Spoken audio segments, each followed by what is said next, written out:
Hello everybody, I am Tom and you are watching me play Destiny 2. So today we're going to continue the story. Just a small note, I have my heater blasting in the background, so if you hear that, I apologize. I'll do my best to get rid of it in post, and my sound gate should get rid of most of it, but you might be able to hear it behind me talking is the only thing. But yeah, it's the middle of winter in Australia, and the past couple of days have been cold. Let's get rid of that slick draw cascade point. I don't think anyone wants that. Now let's go talk. Again, I assume I go down to the holo projector. I never check this, but yes, speak to Saint at the holo projector. Great.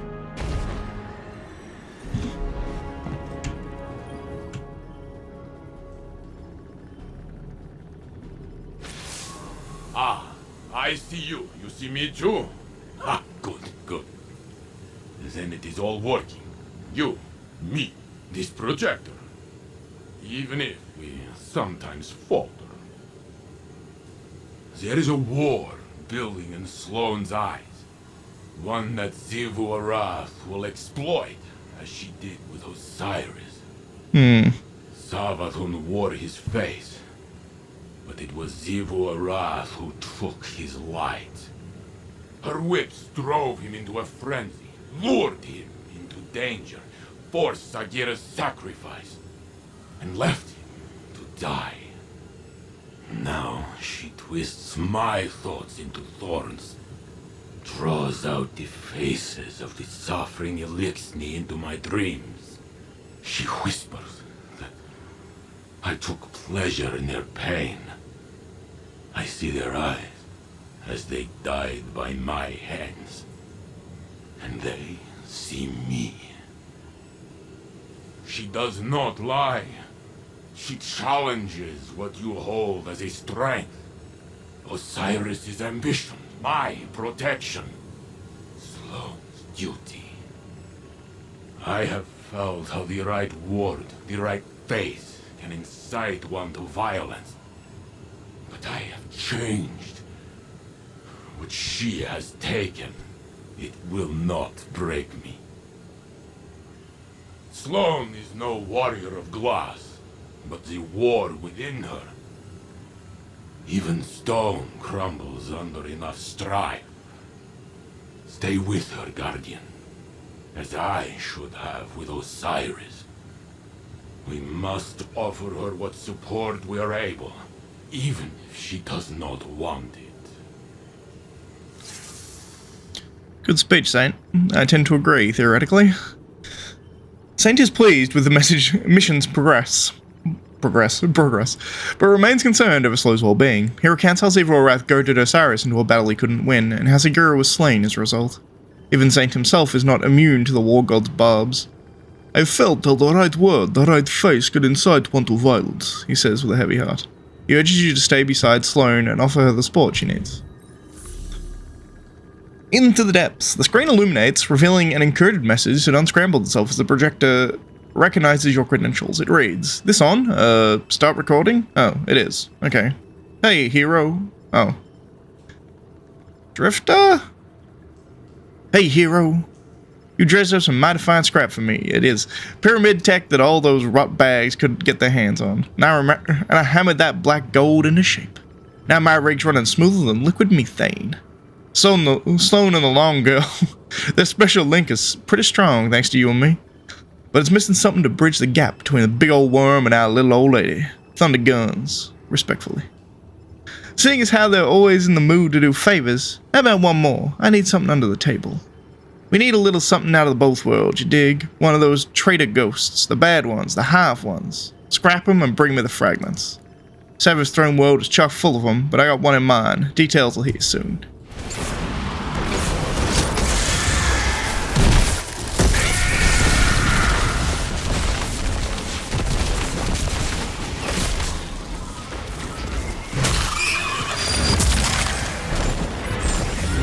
That was easy. Sloane?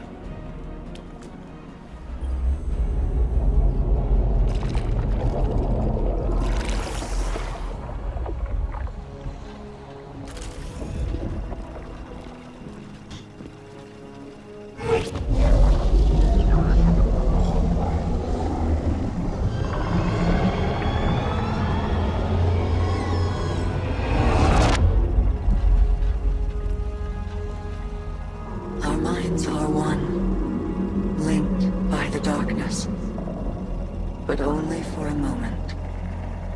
I must borrow Sloane's voice to speak my words. Please, heed them well. Cutscene? Ooh. Before you can confront the witness, you must understand it. The witness's first victims were once like you, struggling for survival, bolstered by hope, until their hopes became reality. They called it the Gardener, their deity of life. It ushered them into a golden age. For eons, they prospered. But their newfound god never spoke to them. It lavished them with gifts, but not with guidance.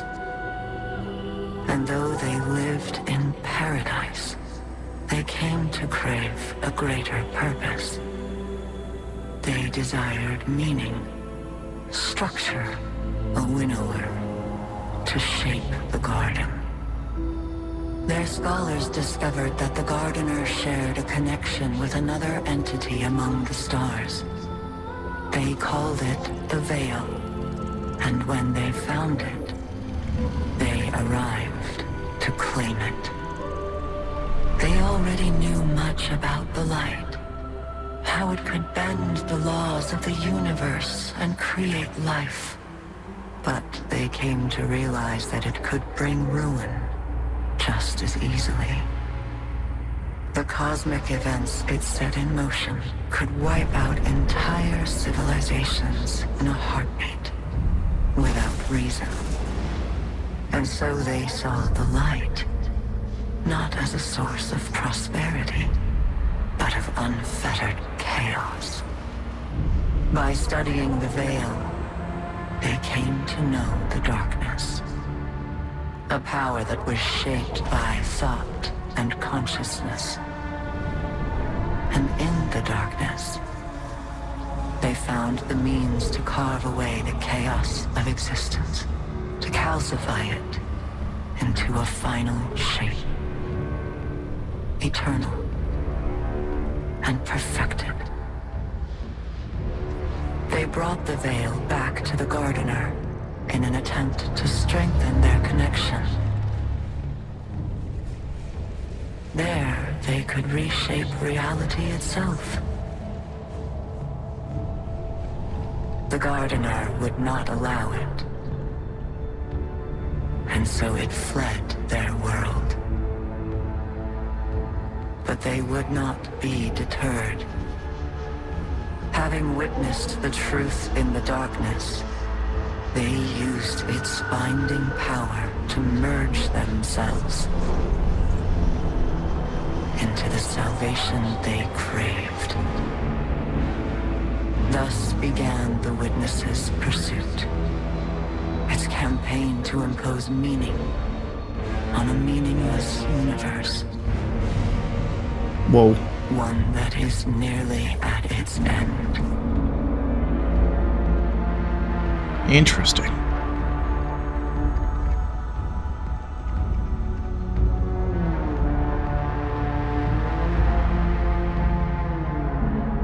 Very interesting.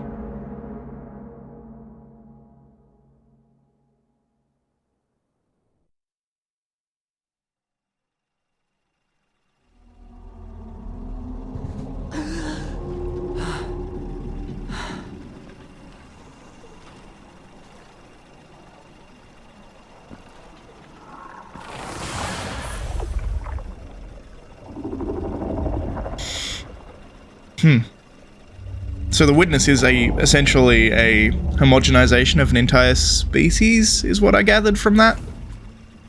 And it was one of the... I was going to say it's one of the first species that the Traveler went to, but it may not be. It may just be one that was particularly, got particularly advanced with them. It would make sense to me if it was one of the first, if not the first. We've heard the term Gardener and Winnower before. They've definitely been in the lore lots and lots of times. But we had kind of assumed that the Winnower was the darkness, which seems not to be the case. It seems like the Witness is, for all intents and purposes, the winner. It's civilization set out to control the chaos that is the kind of light, and they use the darkness to do it, but it doesn't seem like the darkness itself was ever in the eternal conflict. At least that's what I'm getting so far. I might have to rewatch that cutscene a few times, but interesting.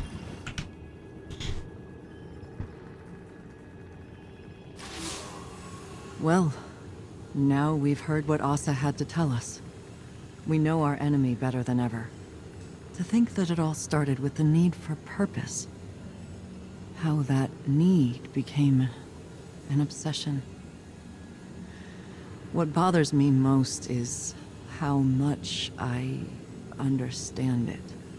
This mission, it's my purpose, my reason for being, my guiding light. Without it, I'm lost. I don't know who I am or what I'm supposed to do. And that lack of direction, it's harder to face than 1,000 battles. I felt the same about my previous mission when I held the line on Titan.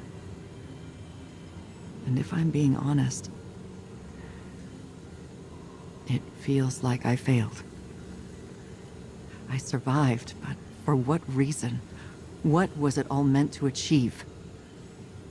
The only answer I've found is to learn what Asa knows.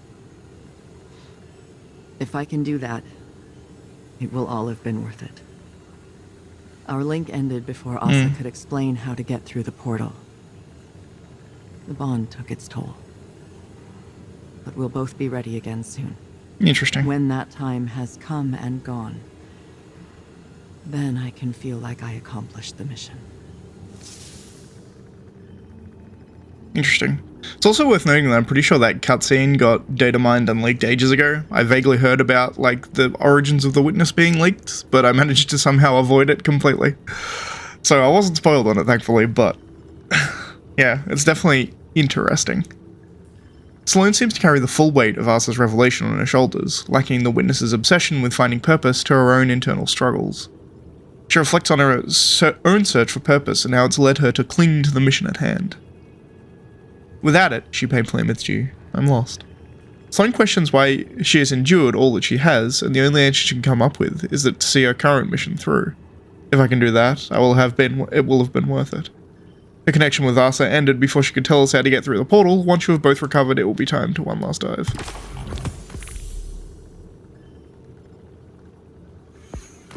Vanguard will inform you once... Okay, so week 5 is done. Actually a relatively short week, but it was a very, very cool week, I can say with some certitude there.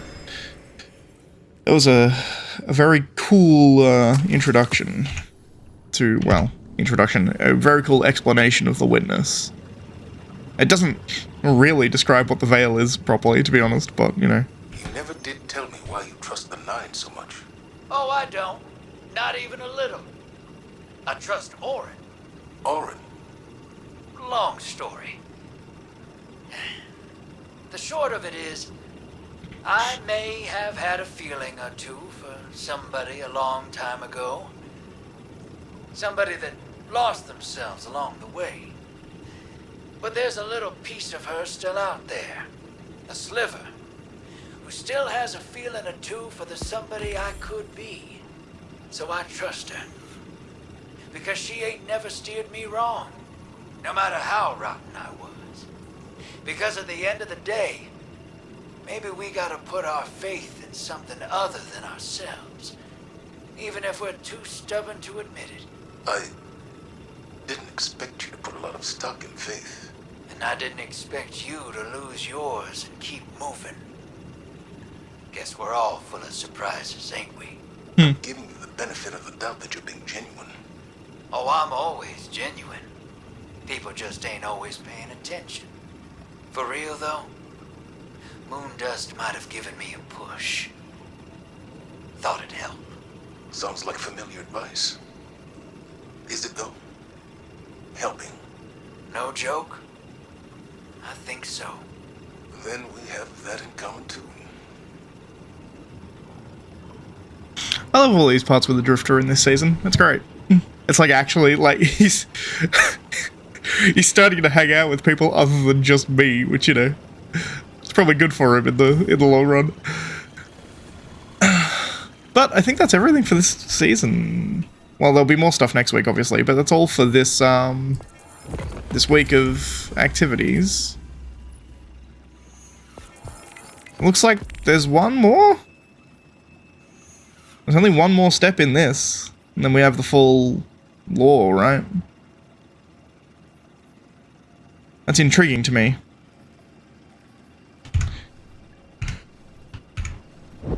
But I'm hoping, excuse me, I'm hoping the next week is going to be a big lore dump. Another cutscene would be nice. Because if we're unlocking getting into the Veil, that's kind of big. Well, not into the Veil, but into the portal the Veil created in the Traveler, right? You know what I mean? But yeah, I think that's going to be it for this episode. If you liked the video, please leave a like. If you're not subscribed, please continue subscribing. Sorry, what? If you liked the video, please leave a like. If you're not yet subscribed, please consider subscribing. Not continue subscribing. I'm tired, alright? Anyway, I'll see you next time, guys.